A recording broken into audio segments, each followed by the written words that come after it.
የምወዳት ጓደኛዬ ታላቅ ወንድም ነው። ባለትዳርና የልጆች አባት ነው። እዚህም እዛም ያስቀመጣቸው ብዙ ሴቶች አሉት ከሚስቱ ውጪ። በጣም የሚገርምሽ እኔንም የሚገርመኝ ነገር ግን ይህን ሁሉ ነገር እያወቅኩኝ እኔም አንዷ ቀምጡ እኔም አንዷ ከሚስቱ ውጪ ያለሁኝ ሴት መሆኔ ነው።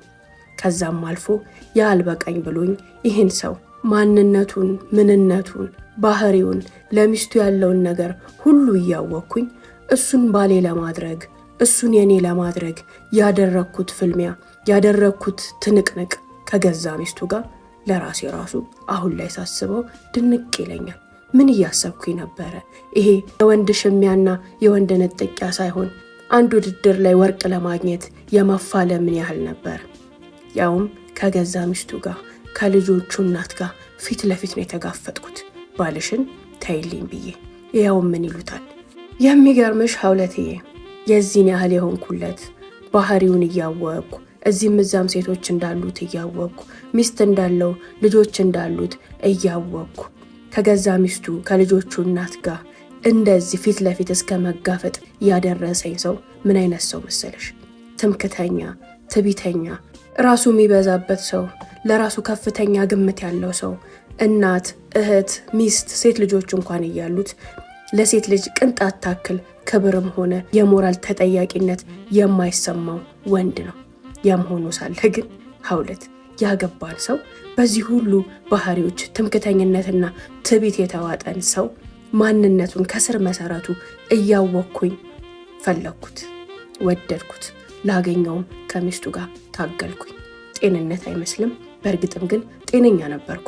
ታዲያ ለምን ይህን ሁሉ አይቡን እየተናገርሽ ከሚስቱ ውጪ ብዙ ሴቶች ያሉትን ሰው ከብዙ ሴቶቹ መሃል አንዷ መሆንሽን እያወቅሽ ምን ስትይ እንደዚህ አይነቱን ወንድ ያንቺ ለማድረግ ተሯሯጥሽ ሳትይኝ አትቀሪ?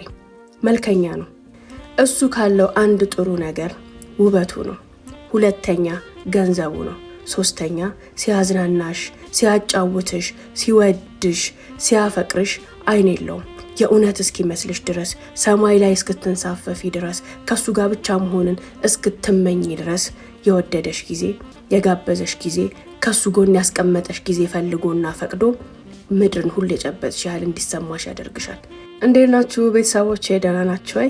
ፎሎ እያረጋችሁ አይደለም? ላይክ እያረጋችሁ አይደለም?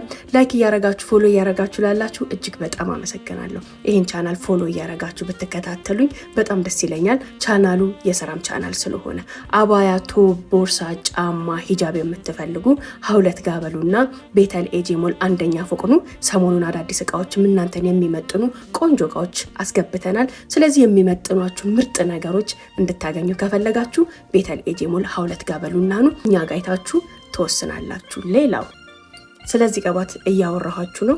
ይህን ቅባት ተጠቅሜው ጥሩ ውጤት አግኝቼበታለሁኝ። እንድሞክረው ከስላኩኝ በኋላ ከ15 ቀን በላይ እኔም ጓደኞቼም ተጠቅመን ካየነው ካረጋገጥኩኝ በኋላ ነው ወደ እናንተ ምርቱን ይዤ የመጣሁትኝ። ሄር ቪታሊቲ ይባላል። ለተነቃቀለ ለተበጣጠሰ እንዲሁም ደግሞ በተለያየ ኬሚካሎች ለተጎዳ ጸጉር ይሆናል።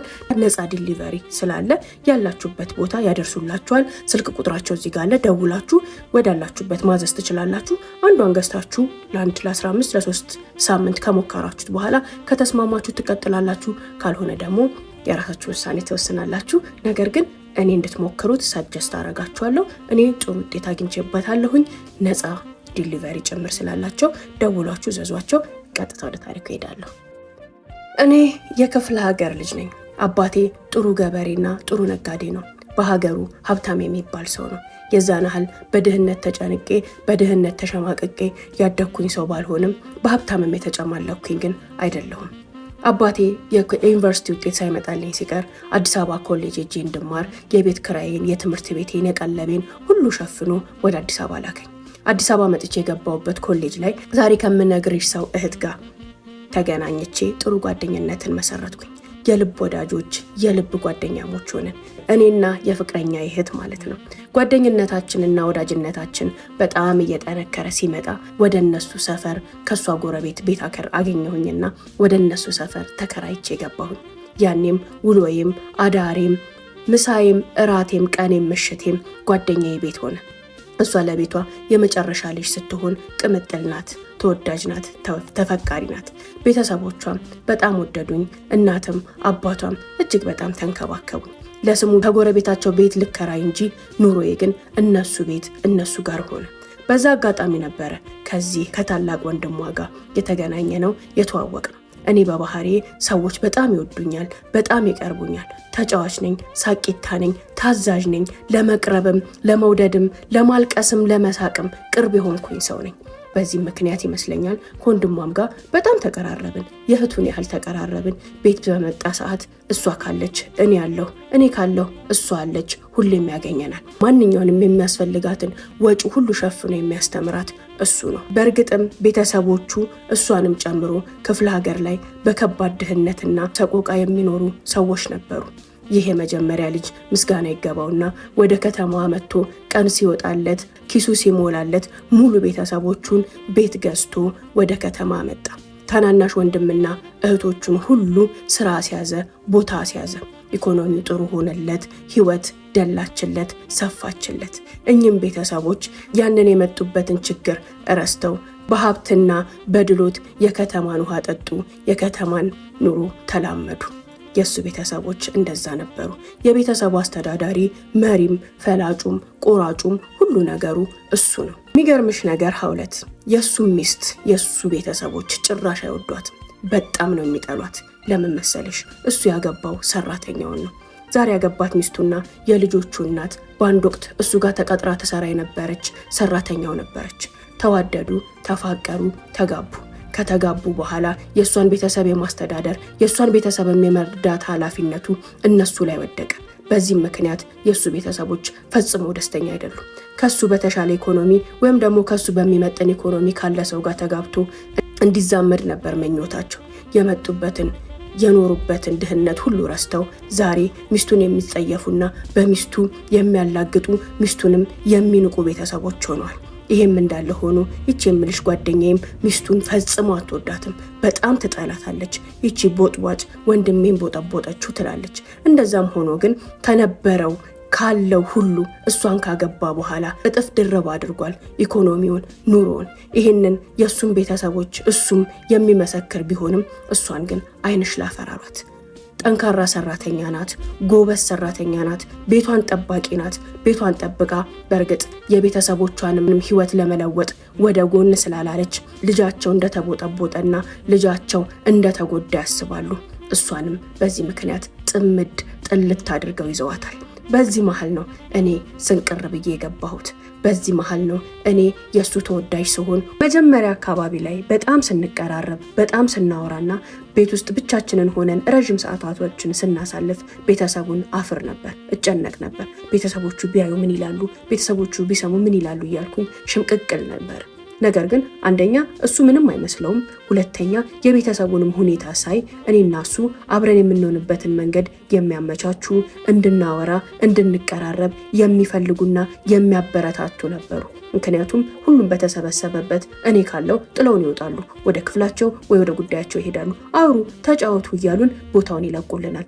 ይሄ ነገር ምንድነው ስል ሲገለጥልኝ እኔና እሱን ብቻችንን እንድንሆን እንድናወራ እንድንቀራረብ የሚደረግ ነገር መሆኑ ከጊዜ በኋላ እየገባኝ መጣ።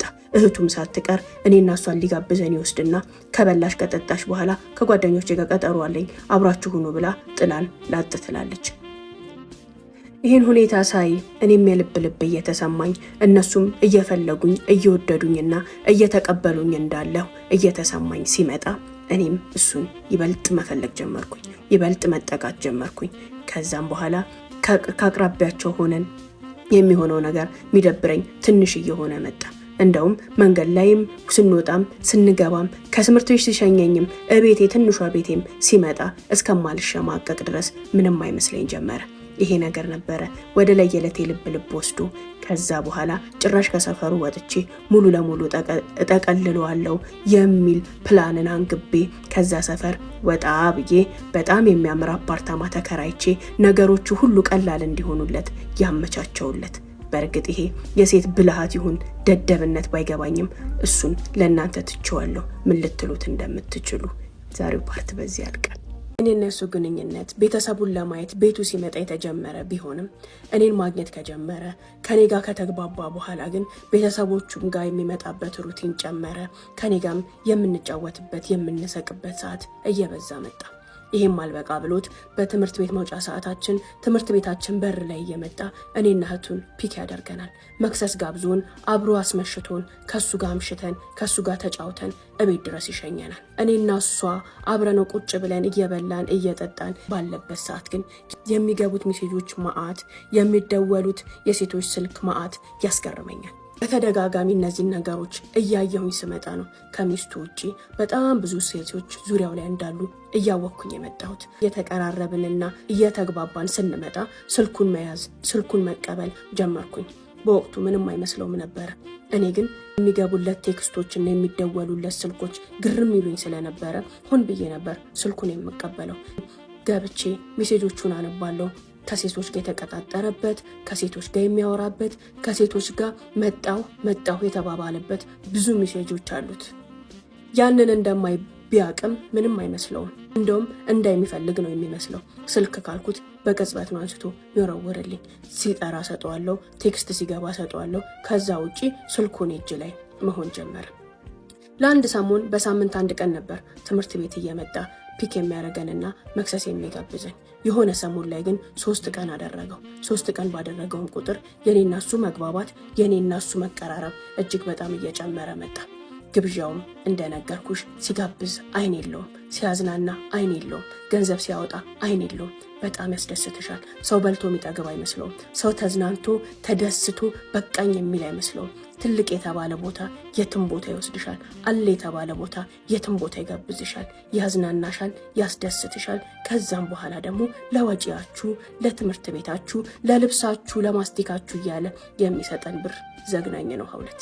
እንዲሁ እየቀጠልን ባለበት ወቅት የኔና እሱ ግንኙነት ወደ ሌላ ነገር እያማተረ መሆኑን እህቱም ታውቃለች፣ እሱም ያውቃል፣ እኔም አውቃለሁ። ሁላችንም ግን የኔና እሱ ግንኙነት ከኖርማል ጓደኝነትና ትውውቅ ባለፈ ወደ ሌላ ግንኙነት እየተቀየረ መሆኑን ብናቅም ማንም ሰው ግድ አልሰጠውም። እህቱም ግድ አልሰጣትም፣ እኔም ግድ አልሰጠኝም። እሱ ደግሞ ጭራሽ ፈልጎታል። ይሄ ነገር አንዳንዴ ብቻዬን ተኝቼ ሳስበው እንዴ ለምን እላለሁ። ከጓደኛዬ ጋር አወራንበት። እኔ ምልሽ ወንድምሽን እየወደድኩት ነው፣ ከወንድምሽ ጋር አጉል ቀረቤታዎችን እየተቀራረብኩ ነው። ይሄ ነገር ትክክል አልመሰለኝም። ወይ ከዚህ አካባቢ ለቅቄ መሄድ አለብኝ ወይ ደግሞ ምን እንዳረግ ትመክሪኛለሽ አልኳት። የእሷን የልብ ትርታ ለማወቅ ፈልጌ ነበር። አሪፍ ነው ቅረቢው፣ ከዛሽ ጋግርታም ሴቱ እንደውም ትለየዋለሽ። እንዴት እንዳስጠላችን ህይወቱ እስክትወጣ ድረስ ምንም ነገር ብናረግ ደስ ይለኛል። በደንብ ቅረቢው፣ በደንብ ያዡ። እሱን አገባሽ ማለት ምን ማለት እንደሆነ ታውቂያለሽ አይደለ? የኔ ወንድም የብረት መዝጊያ ነው። ያቺ ሴት እኮ ህይወቱን መቀመቅ አርጋበታለች። የራሱ ቤተሰብ እኛ አንሰ ነው የእሷን ቤተሰብ የማስተዳደር ግዴታ እሱ ላይ ወድቋል። ከ8-7 እህቶቿን፣ እናቷን፣ አባቷን፣ እራሷን ዛሬ ደይት በደረሰ ነበር ወንድሜ። እድሜ ለሷ አቆረቆዘችው። እንደውም ያ ትዳር ቢበተልና ቢለይ ነው የሚሻለው። በዛ ላይ ጸባይ መሰለሽ እንዴ? እሳት እኮ ናት እሳት። ቤቱ ሲገባ ሰላም የለው፣ ህይወቱ ሰላም የለው። በጣም የምታስጠላ ሴት ናት። ከሷ ልጅ ስለወለደ ተብሎ ነው እንጂ ተለይተዋት ከተባለማ ስንት ጊዜ ከመልኳ ከባህሪዋ ኧረ ተይኝ በእናትሽ፣ እንደውም ባንቺ ምክንያት ይሄ ህይወት ቢያበቃለት ደስ ይለኛል ብላኝ ቁጭ አለች። እንዴት ናችሁ ቤተሰቦች? ስለምታበረታቱኝ ፎሎ፣ ላይክ፣ ሼር እያረጋችሁ እየተከታተላችሁ ስለሆነ በጣም እያመሰገንኩኝ ዛሬም እንግዲህ ባለፈም ይህን ድርጅት አስተዋውቂያችሁ ነበረ። አርት ሆም ፕሪንት ሰርቪስ ይባላሉ። ጎበዝ ቀለም ቀቢዎች ናቸው።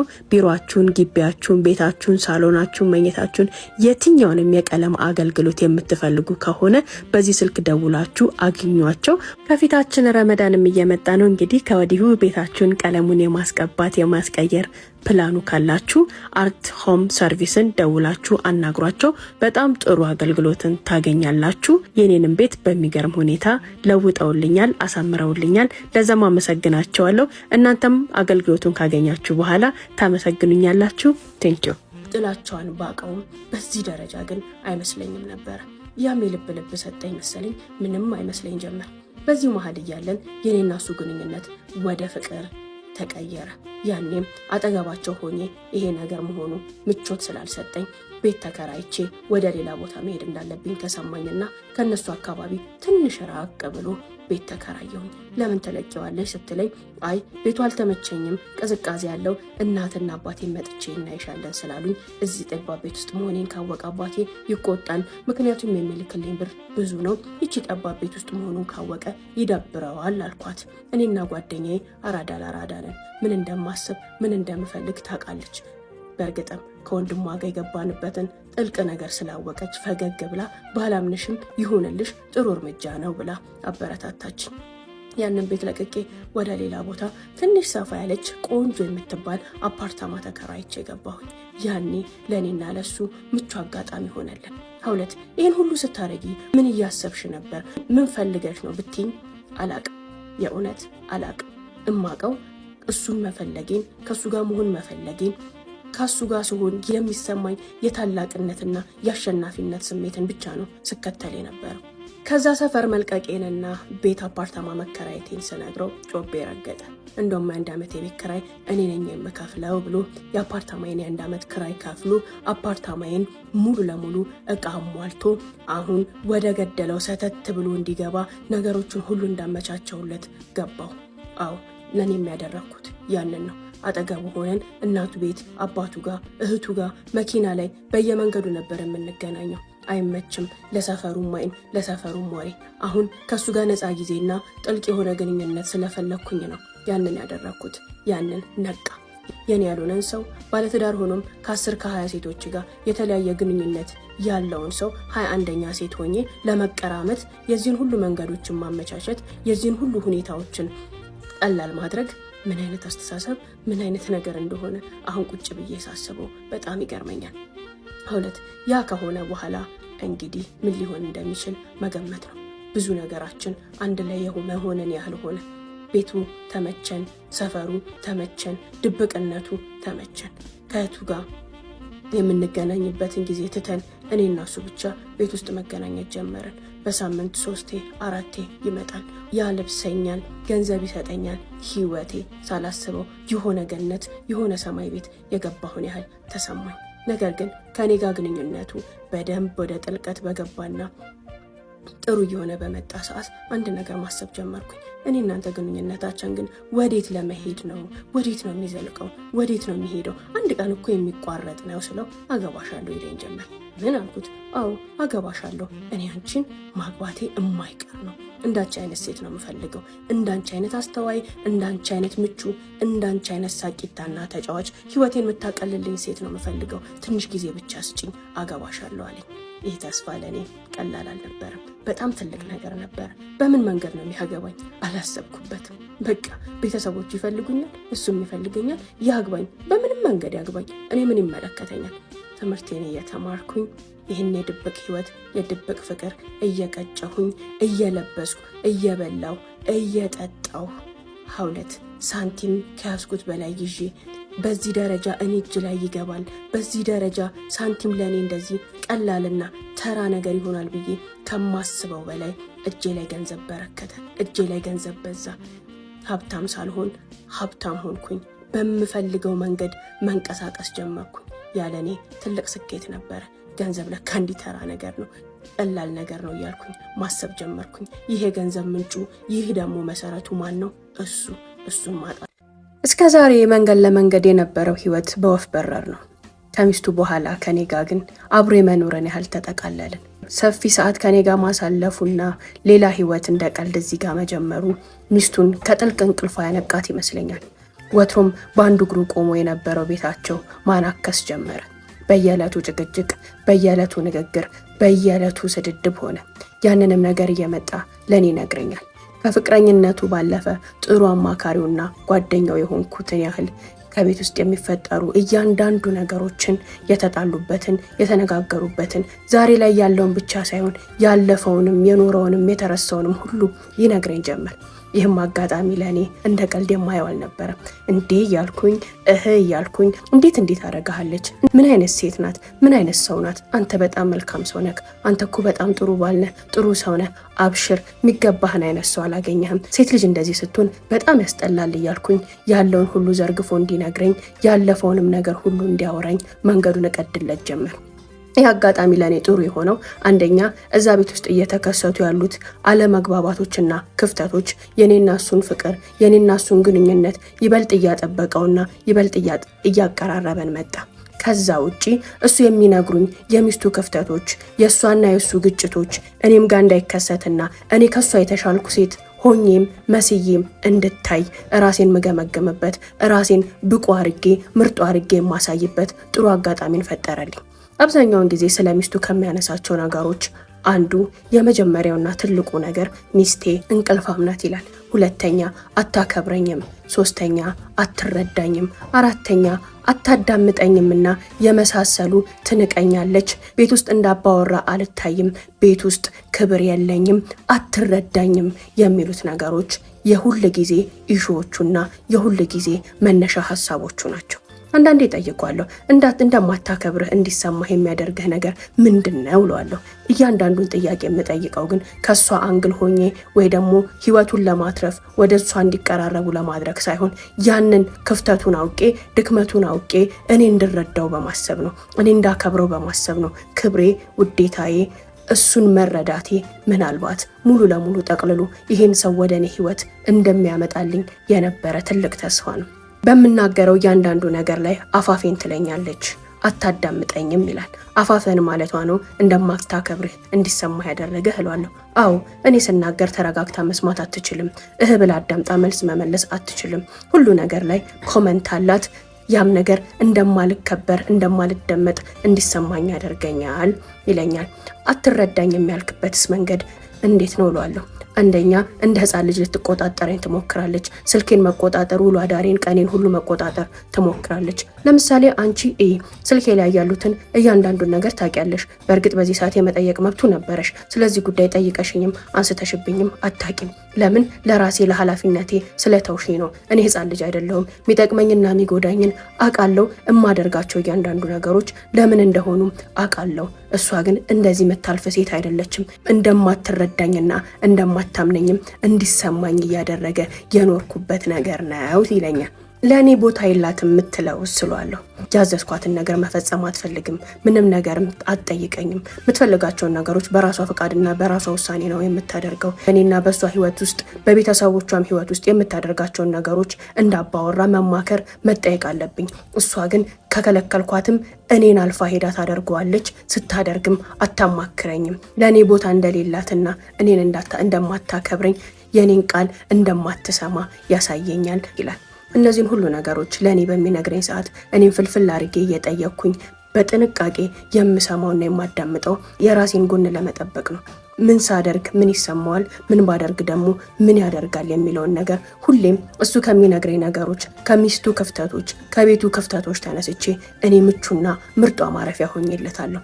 በዛም ትልቅ ደስታዎችን እንዳገኘ ይሰማኛል። በጣም በሚገርምሽ ሁኔታ ሀውለት ከኔ ጋር ጥልቅ የሆነው ግንኙነት ውስጥና ከትዳር ያልተናነሰ ኑሮን ከጀመርም በኋላ የሚደወሉለትም ስልኮች የሚያገኛቸውም ሴቶች በጣም እየቀነሱና እየመነመኑ መጥተዋል። ከኔ ጋር ማሳለፍ ያስደስተዋል። ከኔ ጋር መሆን ያረጋጋዋል።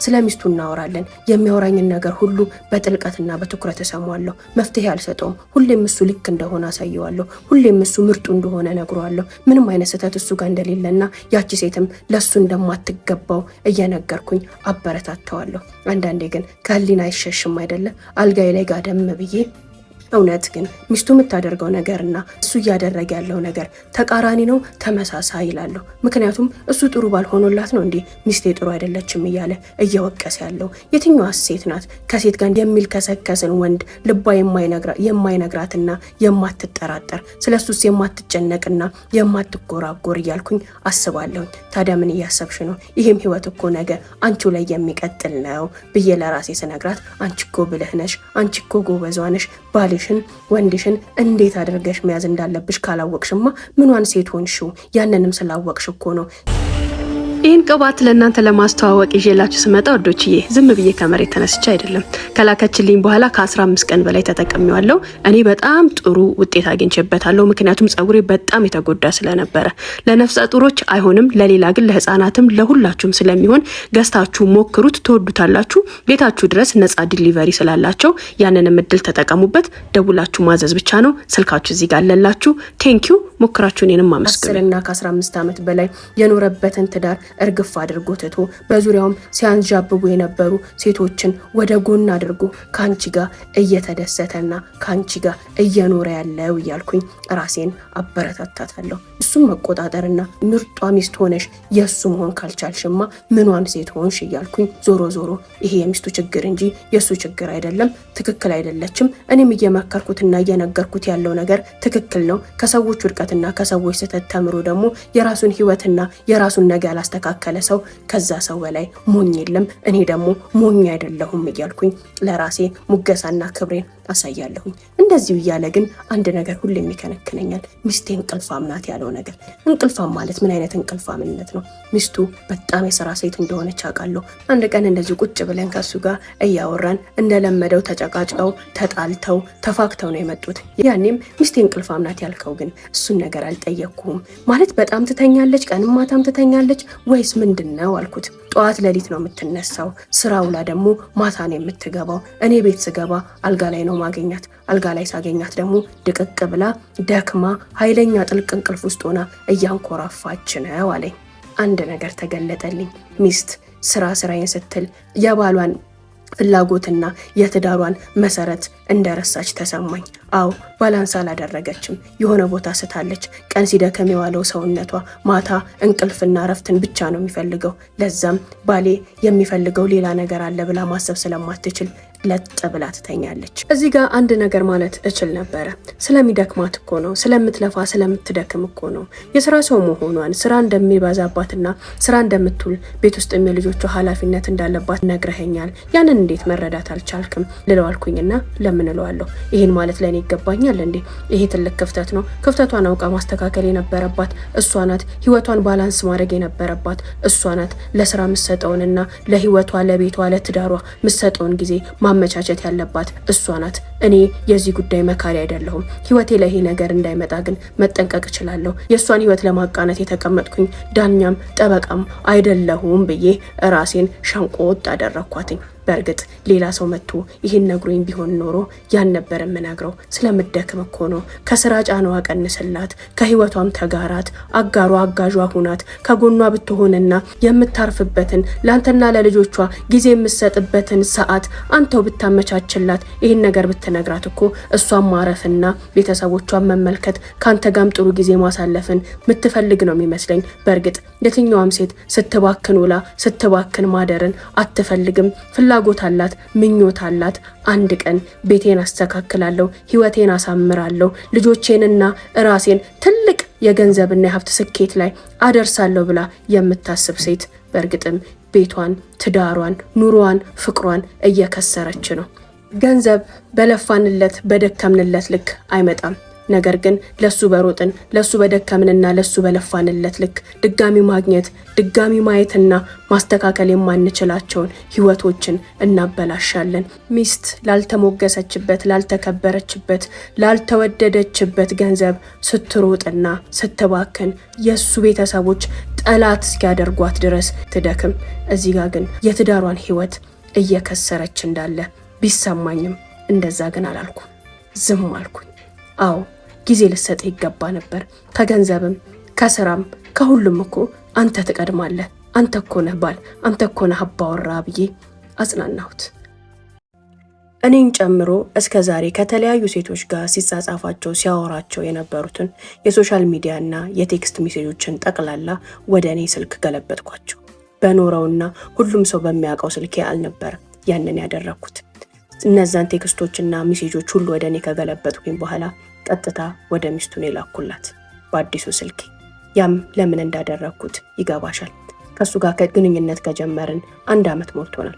በ1 ዓመት ውስጥ እኔን አገባሻለሁ፣ አንድ ቀን እንጠቃለላለን፣ ሌጋል እንሆናለን የሚል ተስፋ ቢሰጠኝም ሁሌም ግን ዞሮ ሚስቱ ሰበቡ ናት። ቤቱ ቤተሰቡ ሰበቡ ነው። ይሄ ህይወት በጭቅጭቅ በንትርክና በአባጣ ጎርባጣ ለረጅም ጊዜ መቀጠል የለበትም። ሚለይበት ቀን ደርሶ የለየለት ለይቶለት እሱም እሷን ተገላግሎ የኔና የሱ ህይወት አዲስ ጅማሩ እንደ አዲስ ማበብና መጀመር አለበት ብዬ አሰብኩኝ። የኔም ቀን መምጣት አለበት ብዬ አሰብኩኝ። ጥበቃው እስከ መቼ ነው? ዝምታውስ እስከ መቼ ነው? እሱንስ እስከ መቼ ነው? አንድ ቀን ይሄ ህይወት ይለይለትና አንድ ቀን እኔና የሚስቴ ትዳር ያብቃለትና አንቺ ጋር እመጣለሁ እያለ ተስፋውስ እስከ መቼ ነው? እሷን ማወቅ ያለባትን ትወቅ፣ እሱም መወሰን ያለበትን ይወስን። እኔም ህይወቴን ምኞቴን ልኖር ብዬ አስቤ አደረኩት። አዎ እስካሁን እኔን ጨምሮ ከተለያዩ ሴቶች ጋር የተላላካቸውን የተጻጻፋቸውን ቮይሶቹንም ሚሴጆቹንም የሚስቱ ስልክ ላይ ግልብጥ አድርጌ ላኩላት። እንደገመትኩና እንደጠበቅኩት ቤቱ ያነከሰ የነበረው ይንገዳገድ የነበረው ፍርስርሱ ብትንትን ወጣ። ሚስቱ እስካሁንም እያነፈነፈች እየተጠራጠረች የነበረች ብትሆንም እንደዚህ ተጨባጭ መረጃና ማስረጃ ግን እጇ ላይ ስላላገኘች ብታወራም ውሸታም ተብላ ብትናገርም መጋፈጥ የማትችልበት እውነት ላይ ተጣብቃ ልቧ የሚነግራት ሌላ፣ ህይወቷ የሚነግራት ሌላ፣ እሱ የሚመልስላት መልስ ደግሞ ሌላ ሆኖ ውዝግብ ውስጥ ነበረችና እነዚህ ማስረጃዎች እንደ ቀልድ አልያዘቻቸው።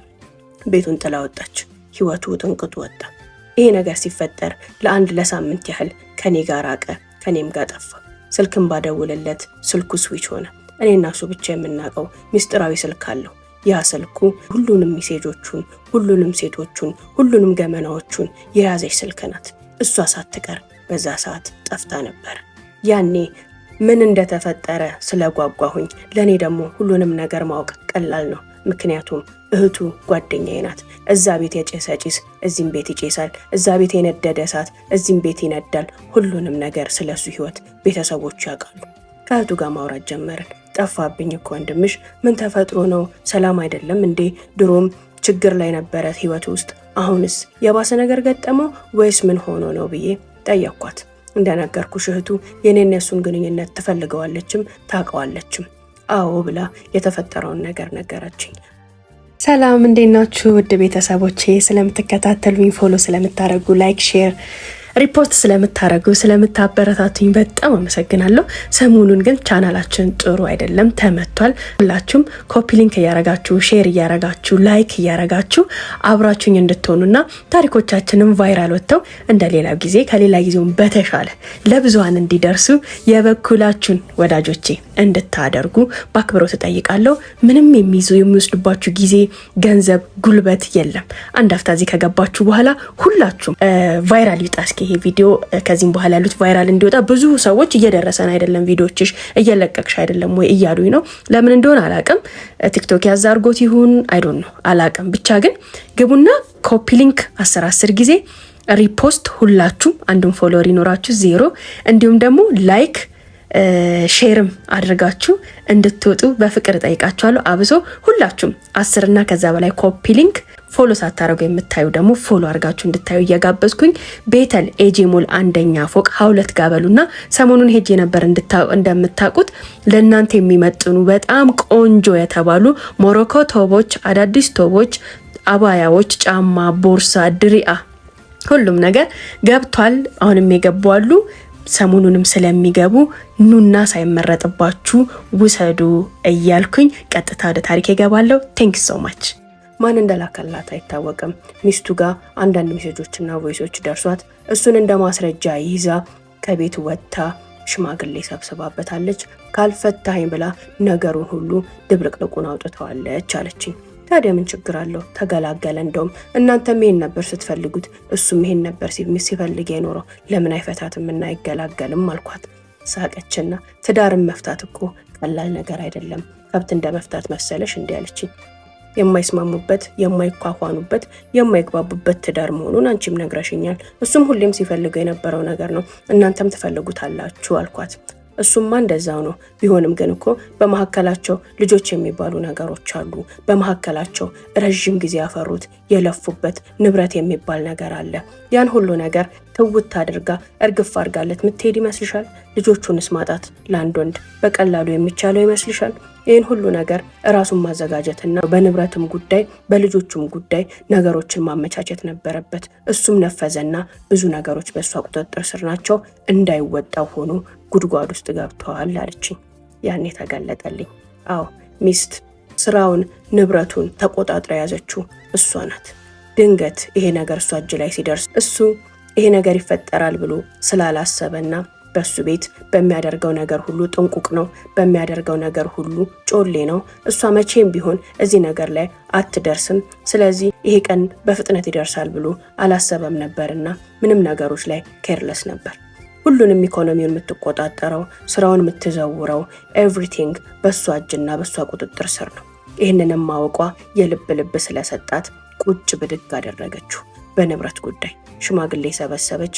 አንዲትም ቤሳቤስት የለህም፣ የለፋውበት የደከምኩበት ነው፣ ንቀኸኛል፣ እኔ ላይ ብዙ ነገሮችን አድርገሃል፣ ማስረጃውም ይኸው፣ ሜዳውም ይኸው፣ ፈረሱም ይኸው፣ ከዚህ በኋላ ካንተ ጋር በቀኝ፣ አንድም ነገር አታቅም፣ አላቅህም ብላ የመሸምጠጥን ያህል በኢኮኖሚ ጉዳይ ሸመጠጠችው። እንደነገርኩሽ አውለት ሚስቱ ጎበዝና ጠንካራ ሴት ናት። መሰረቱ ሀብቱ ገንዘቡ ሁሉ የሱ ቢሆንም የሷ ፍጥነት የሷ ቅልጥፍናና የሷ የሥራ ሰው መሆን ይበልጥ እንድታሳድገው ትልቅ ቦታ እንድታደርሰውና ነገሮችን ሁሉ በራሷ ስር እንድትዘውረው ሜዳውን ለቆላታል።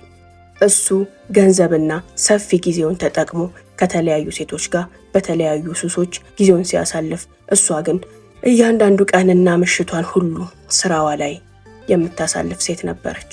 መሰራቱን፣ ኢኮኖሚው ማደጉን፣ ገንዘብ አካውንት ውስጥ መግባቱን፣ አንድ ንብረት አንድ መጨመሩን እያየ ነበር እንጂ በማስም ነው እንዴት ነው ወዴት ነው ብሎ ጠይቆም ቼክ አድርጎም አያውቅም።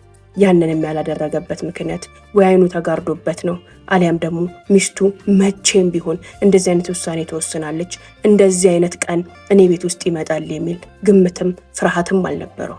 ሁሉንም ነገር እሷ መቋቋሟና ስራውንም በደንብ መስራቷና ማስኬዷ እሱን እንዝህል አላደረገው፣ ሰፊ ጊዜ ሰጠው። እኔ ጊዜና የገንዘብ ነፃነቱን ተጠቅሞ ደግሞ ውጭውን ደጅ ደጁን ደስታውን ፍለጋ ወደዚህም ወደዛም መዝለል ጀመረ። እሱ ያለው አስተዋጽኦ በስራው ጉዳይ ላይ ጥቂት ነገሮች ናቸው። ቴክኒካል የሆኑ ነገሮች ብልሽ ይቀላል። ሲስተሙን ዘርግቶላታል፣ እቃ ያቀርብላታል፣ ገንዘቡ እሱ ጋር ይገባል።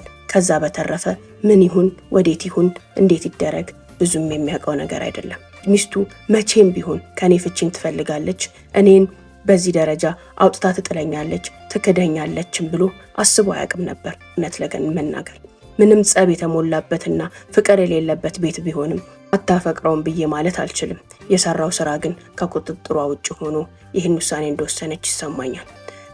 ነገሩ በሽምግልና ተይዞ ትዳራቸው ከፍቺ እንዲድን ሽማግሌዎች እየታገሉ ባለ ሰዓት ይህን ነገር ያደረገውን ሰው እሱ ያነፈንፍ ጀመር። ያኔ ነበረ በቆፈርኩት ጉድጓድ ራሴ የገባሁት። አነፍንፎ እንዴት ይሁን እንዴት አላቅም፣ ቀጥታ እኔ ጋር ነው የመጣው። አንቺ ነሽ አይደል ቴክስቶቹን ጠቅላላ የላክሽላት አለኝ። ከሳምንት በኋላ የምን ቴክስት አልኩት። ሽምጥጥ አደረኩት። መታኝ፣ በጣም መታኝ። አስቤውም ጠብቄውም በማላቀው መንገድ መታኝ። እኔ መላኬን እርግጠኛ ነበር። ለምን ትመታኛለህ? ለምን እንደዚህ ትቆጣኛለህ? እኔ እንደላኩላት በምን አወቅ? ይኸው ስልኬን ተመልከት አልኩት። ሚስጥራዊ ስልኬን ከኔና አንቺ ውጪ ማንም የሚያውቀው ሰው የለም። ስለዚህ ይህን ልታደርግ የምትችው አንቺ ብቻ ነሽ። እየጨቀጨቅሽኝ እየነዘነሽኝ ነበረ። የኔና የሷን የፍቺ ቀኔን በጉጉትና በናፍቆት ስትጠብቂ የነበርሽው አንቺ ነሽ። መፍትሄ ነው ብዬ ብልሃት ነው ብዬ ያመጣሁት ዘዴ ዞሮ ዞሮ ራሴን ችግር ውስጥ ከተተኝ። እማልወጣ አጣብቂኝ ውስጥ ገባሁ። ፍቅረኛዬ እየገሰገሰ መጥቶ አንቆ ያዘኝ፣ ደበደበኝ፣ ሰደበኝ፣ አጣደፈኝ። ምን አርጊ ነው የምትለኝ? እኔ ምንም የማውቀው ነገር የለም አልኩት። ይህን ነገር ሳረግ ውሸት ያው ውሸት ነው፣ ተንኮል ያው ተንኮል አይደል? ያቺን ስልክ እኔና እሱ ብቻ እንደምናቃት ዘንግቼ ነበረ። ያንን ስልክ እኮ እኔና አንቺ ብቻ ነን የምናውቀው፣ ከአንቺ ውጪ እህቴ እንኳን አታውቅም። ከስልኬ ላይ ወደ ስልክሽ ወስደሽ ለሷ ልትልክ የምትችው አንቺና አንቺ ብቻ ነሽ። ለምንድን ነው ይሄንን ያደረግሽው? በፍጹም አላምንሽም አለኝ። ያኔ ምንም መዋሸትም ማስመሰልም አልነበረብኝም። በጣምም ተናድጄ ነበር። ዱላው በርክቶብኝ ነበር። ንግግሩም ቅስሜንም ልቤንም ሰብሮት ነበር። ስለምወድህ ያንን ያደረግኩት፣ ስለምፈልግህ ያንን ያደረግኩት፣ ካንተ ጋር መሆን ካንተ ጋር መጠቃለል ስለናፈቀኝ ያንን ያደረግኩት። እስከ መቼ ነበር ልጠብቅህ የፈለግከው? እስከ መቼ ነበረ ነገ ዛሬ እያልከኝ ስንት ዓመታትን ነበረ ካንተ ጋር በዚህ መንገድ እንድቀጥል የፈለግከው? ትዳርህ እንዲያበቃ ትፈልግ ነበር። የሚያበቃበትን አጭር ዘዴ ዘየድኩልህ አልኩት። ያኔ ቁጣውን መቆጣጠር አቃት፣ ንዴቱን መቆጣጠር አቃት። በጣም ራስ ወዳድ፣ በጣም ባለጌ፣ የማልጠብቅህ አይነት ክፉ ሴት ነሽ አለኝ። ክፉ ሆኜ ሳይሆን ያንተ ፍቅር ያንተ መውደድ አውሮኝ ነው። ምንም አይነት ቁርጥ የነገርከኝ ነገር የለም። አገባሻለሁ ብለኸኝ ነበር። ታዲያ መች ነበር ልታገበኝ ያሰብከው? አግባኝ እንጋባ ስልህ ከሚስቴ ጋር ያለው ነገር ይለይለት ትላለህ። እሺ ይለይለት ስልህ ደግሞ ጊዜው አይደለም ትላለህ። የኔ ጊዜ ደግሞ እያለፈ መጣ። ያንተን ጊዜ ስጠብቅ አልኩት። ይህን ሁሉ ስንነጋገር ከባድ ስሜት ውስጥ፣ ከባድ ቁጣና ንዴት ውስጥ ሆነን ነበር ሁለታችንም። ከዚህ በኋላ ላይሽ አልፈልግም፣ ላገኝሽም አልፈልግም። እንዳትደውይልኝ፣ እንዳትከታይኝ፣ ከህይወቴ ውጪ። እንኳን ደስ አለሽ፣ ህይወቴን አበላሽተሽዋል። ነገር ግን በፍጹም በዚህ ተንኮልሽ ወደ አንቺ የምመጣ አይምሰልሽ ብሎኝ ወጣ። መቋቋም አቃተኝ። እንዴት ሁለት ያ ሁሉ ክብሩ፣ ያ ሁሉ ፍቅሩ፣ ያ ሁሉ መሳሳቱ፣ ውዴታው በዛች ሰከንድ ውስጥ እጠላታለሁ፣ አልወዳትም፣ አልፈልጋትም፣ አንድ ቀን ልገላገላት ነው የምፈልገው ስለሚላት ሴት ብሎ እኔ ላይ እንደዚህ አይነት የዱላና የስድብ ውርጅብኝ ሲያወርድብኝ ማመን አልቻልኩም። ለአንዲት ለጠላትና ሊፈታት ስለሚችል ሴት ተጨንቆ ሊበትነው ስለሚፈልገው ትዳር ቁብ ሰጥቶት የሚናገር ሳይሆን የሚመስለው የእናቱ ገዳይ የአባቱ ገዳይ ነበር የምመስለው። በጣም ተገረምኩኝ። ውሸት ነበር እንዲያ ሁሉ ነገር? ቀልድ ነበር እንዲያ ሁሉ ፍቅር? ለምን ነበር እንደዛ ሲለኝ የነበረው?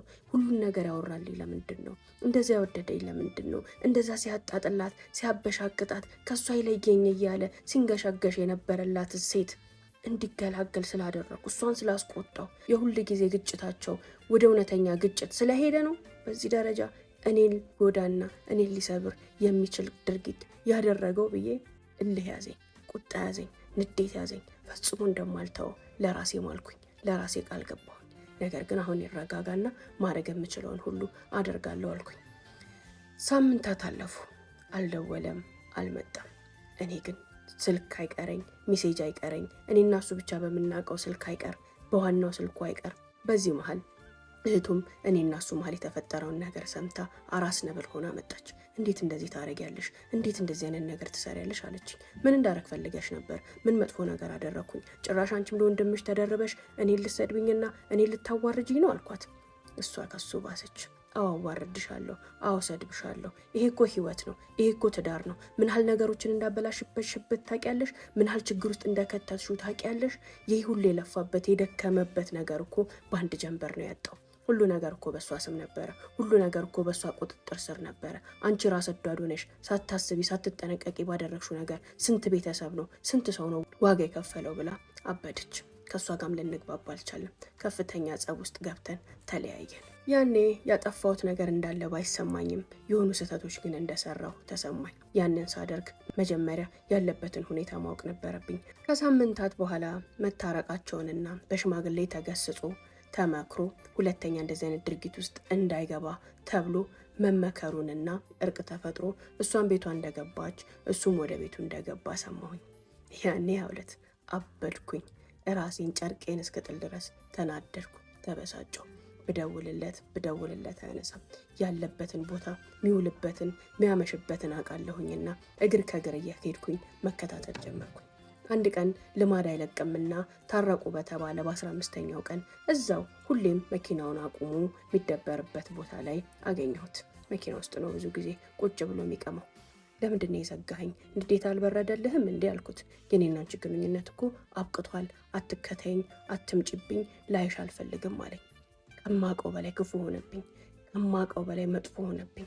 ራስ ወዳድ ድንጋይ የሆነ ሰው እንደሆነ ያኔ ነበር የተረዳሁት። እንዴት እለኛለህ? እኔ እናንተ ያሳለፍነውን የሆነውን ነገር ሁሉ ለምን ረሳ? ስንት ነገር ቃል እንደገባህልኝ፣ ስንት ተስፋ እንደሰጠኸኝ እንዴት ረሳህ አልኩት።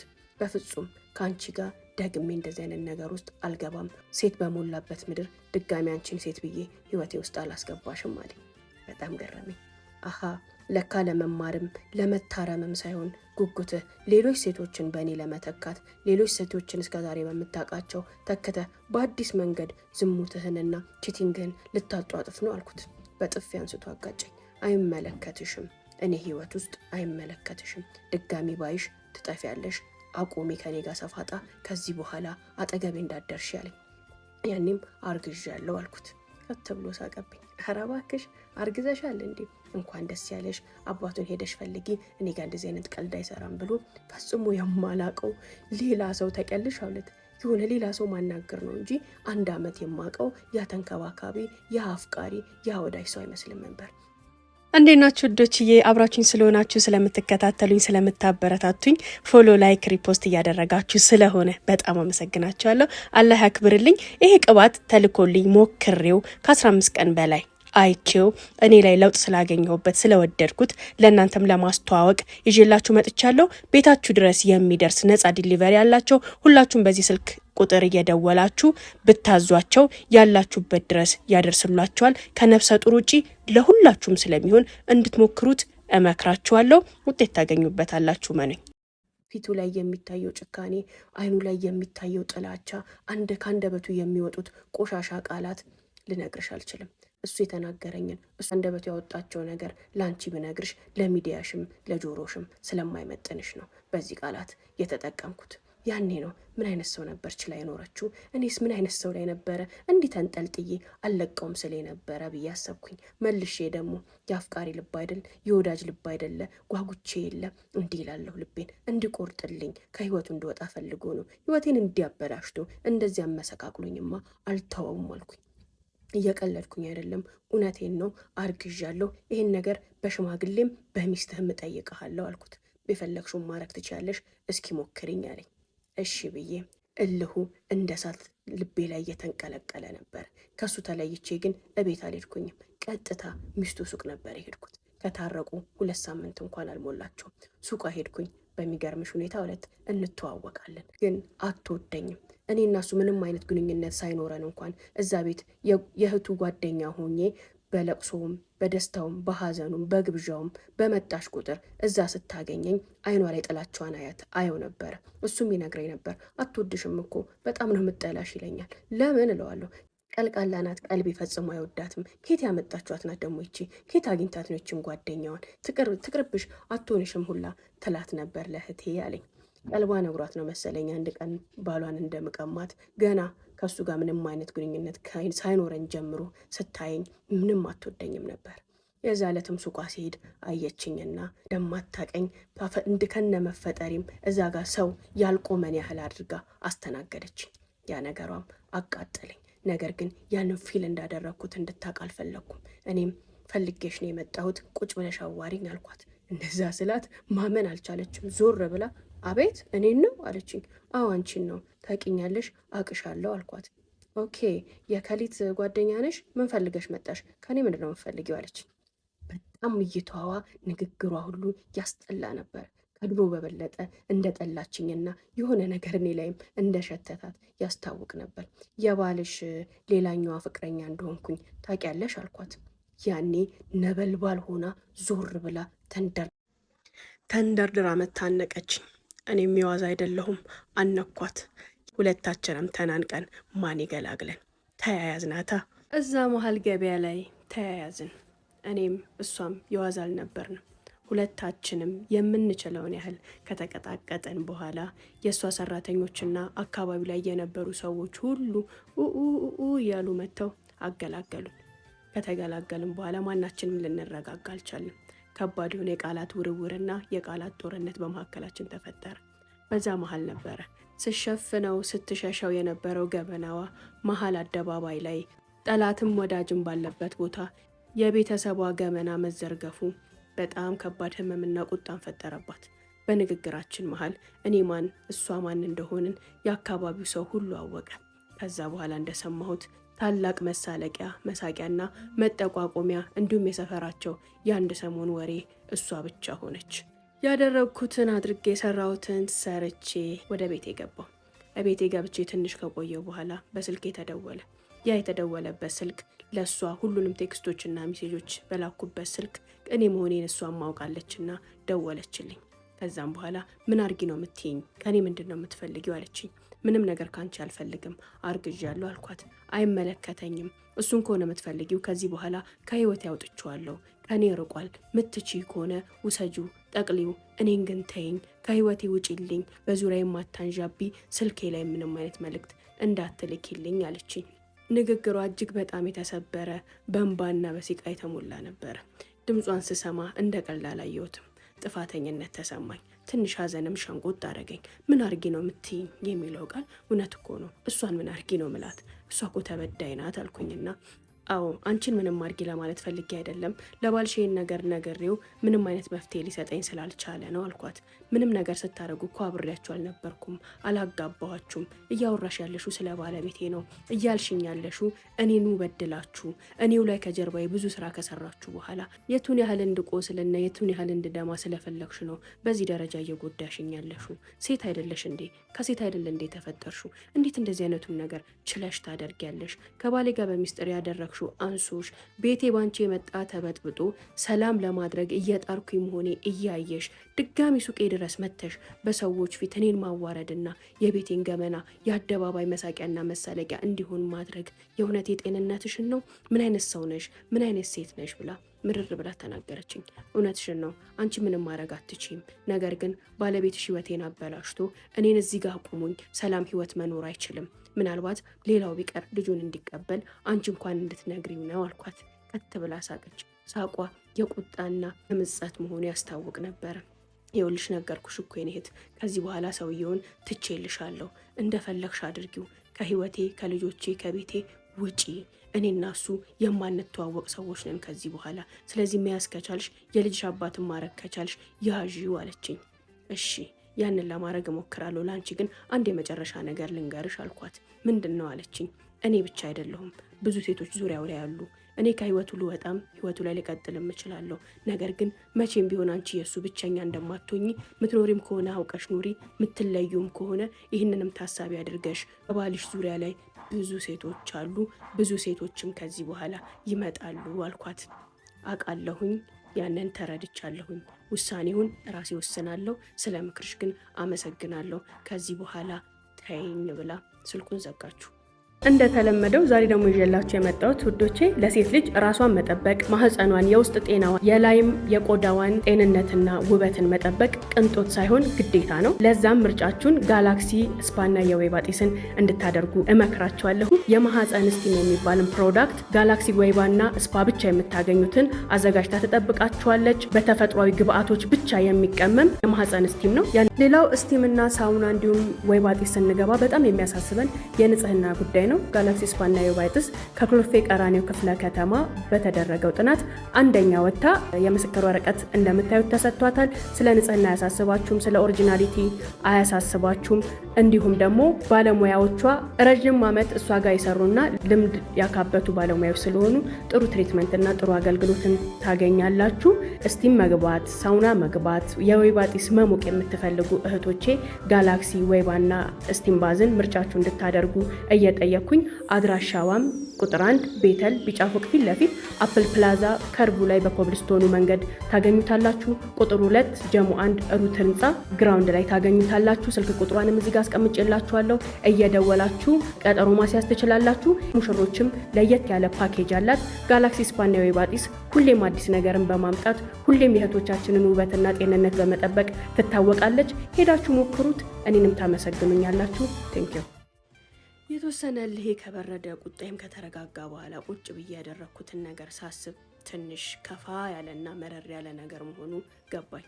ይህን ነገር የሰው ከሰማ በዛ ጉዳይ የዛን ያህል የደበደበኝ በዚህማ ሊገለኝም ይችላል የሚለው ነገር ታሰበኝ። ያስፈራራኝም ማስፈራሪያ ትዛለኝ። አጠፋሻለሁ ብሎኛል። ይህን ነገር እንደ ቀልድ አያየውም ብዬ እያሰብኩ ባለሁበት ሰዓት የሆነ የማላቀው ፍርሃትና ጭንቀት ውስጤን ውርር አደረገኝ። እዛ ቤት ማደር ራሱ በጣም ፈራሁኝ። መጥቶ የሚገለኝ ሚያንቀኝ ነገር አይክል ተሰማኝ።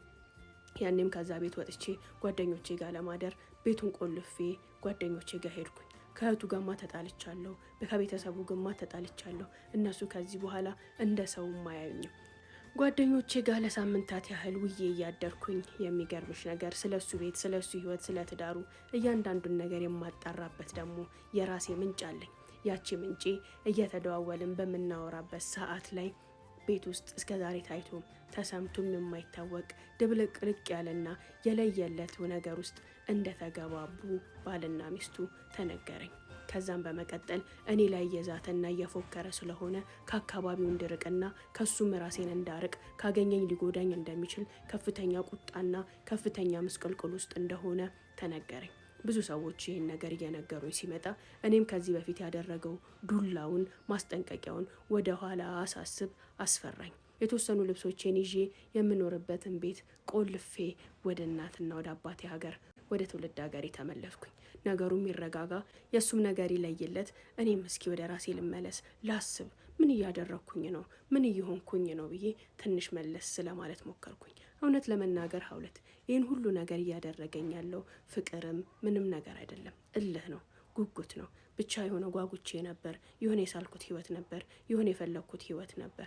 ከምንም በላይ ደግሞ አውጥቶ ሲጥለኝና እንደዚህ አይነት መራራ ነገሮችን ሲናገረኝ በጣም እልህኛ ነኝ በተፈጥሮዬ። ድጋሚ ሌላ እልህ ውስጥ ገባሁኝ። እልሄ እሱን ለማግኘት እሱን ለማግባት እንደማይሆነኝ አውቃለሁ። ቢያንስ ግን የኔ ህይወት ተበጥብጦ እኔን እንደዚህ አዋርዶ እሱ ሰላም አይኖርም የሚለው ትዕቢትና ቁጣ ነው። ሀገሬ ሄጄም ነገሮችን ማጣራት ሲጀምር ቤታቸው ውጥንቅጡ ወጥቷል። መጀመሪያ የመጡት ሽማግሌዎች ተሰበሰቡ። በእነሱ አልሆነም፣ ህግ ደረጃ ድረስ ደርሰው ፍርድ ቤት ሊቆሙ መሆኑ ተነገረኝ። ስለ እኔ እየዛተ ስለ እኔ እየፎከረ እየፈለገኝና እያስፈለገኝ መሆኑንም የተለያዩ ወዳጆቼ እኔንም እሱንም የሚያውቁ ሰዎች እየደወሉ ተጠንቀቂ፣ እያስፈለገሽ ነው፣ በተቻለሽ አቅም እስኪረጋጋ ድረስ ከአካባቢው ራቂ፣ ብዙ ነገሮችን ያበላሸሽበት ህይወቱ ለፍርድ ቤት ደረጃ ድረስ ደርሷል። ፍርድ ቤት የያዘው ጉዳይ ደግሞ በሱ ሳይሆን በሱ አሸናፊነት ሊጠናቀቅ ይችላል። ያ ከሆነ ደግሞ ላንቺ አደገኛ ነው፣ አጥፍቶሽ ነው የሚጠፋው የሚለው ወሬ ጆሮ ላይ በተደጋጋሚ ሲደርስ ሀገሬ ላይ የመቆየት ግዴታ ውስጥ ገባው። አንድ ሌላው ጥፋቴ ደግሞ እርጉዝ አይደለሁም ማለት እርጉዝ ነኝ ያልኩት የውሸት ነው። እሱን ወደ እኔ ለመመለስ ለማናደድና ለማስቆጣት እሽም ብሎ ከተመለሰ ደግሞ ሊመልሰው ይችላል ብዬ ያሰብኩት ዘዴ ነበር። እንዲህ እየተባለ 3 ወራትን ሀገር ቆየሁኝ። እነሱም በፍርድ ቤትና በሽምግልና ማል ሆነው ህይወታቸውን ይሸማገሉት ጀመር። ሴት ልጅ ተሸናፊ አይደለች። እሷ ህይወቴን ልታበላሽ ፈልጋ ነው፣ ጠላቴ ናት፣ ህይወታችንን ልትበታተን፣ እኔም መጀመሪያ ባጠፋሁት ጥፋት ልትበቀለኝ ፈልጋ ነው፣ እባክሽ ተመለሺ የሚለው ተማጽኖ ከኔ ድርጊት ጋር ተመሳስሎላት ሚስቱ ለሁለተኛ ጊዜ ይቅርታ አድርጋ ወደ ቤቷ ገባች። የፍርድ ቤቱ ኬዝ ተቋረጠ። አሁንም ሽማግሌዎችና ያ ትዳር ቤተሰቡ ልጆች አሸነፉ። እኔ ሁሌም ስለ እነሱ ህይወት አጣራለሁ። በማጣራው ጊዜ ላይ ይህን ወሬ ስሰማ አሁን እኔም ሴፍ ነኝ፣ ካልደረስኩበት አይደርስበኝም፣ ካልነካውት አይነካኝም ብዬ ወደ አዲስ አበባ ተመልሼ የነበርኩበትን ቤት ቀይሬ ህይወቴን እንደ አዲስ ጀመርኩኝ። ሀውለት አሁን እየሆነ ያለው ያ ነው። እኔም በህይወቴ ውስጥ አዳዲስ ሰዎች ይመጣሉ ይሄዳሉ። ብዙ ግን ደስተኛ አይደለሁም። ብዙም እምነትም ተስፋም የለኝም። እውነት ለመናገር እወዷለሁ ብዬ አላስብም። ሁሌም ግን ስለ እሷና ስለ እሱ ሳስብ ምን አይነት ድንጋይ ሰው፣ ምን አይነት አረመኔ ሰው ጋር ነው ተቻችላ ችላ እየኖረች ያለችው ብዬ አስባለሁ። እሱም ቢሆን እሷን በዚህ ደረጃ ተለማምጦና ለምኖ ወደ ህይወቷ የገባው ንብረቱ፣ ህይወቱ፣ ሀብቱ ሁሉ እሷ ቁጥጥር ስር ስለሆነ ነው እንጂ እንደማይወዳት አውቃለሁ ትላለች። በዚሁ አብቅቷል።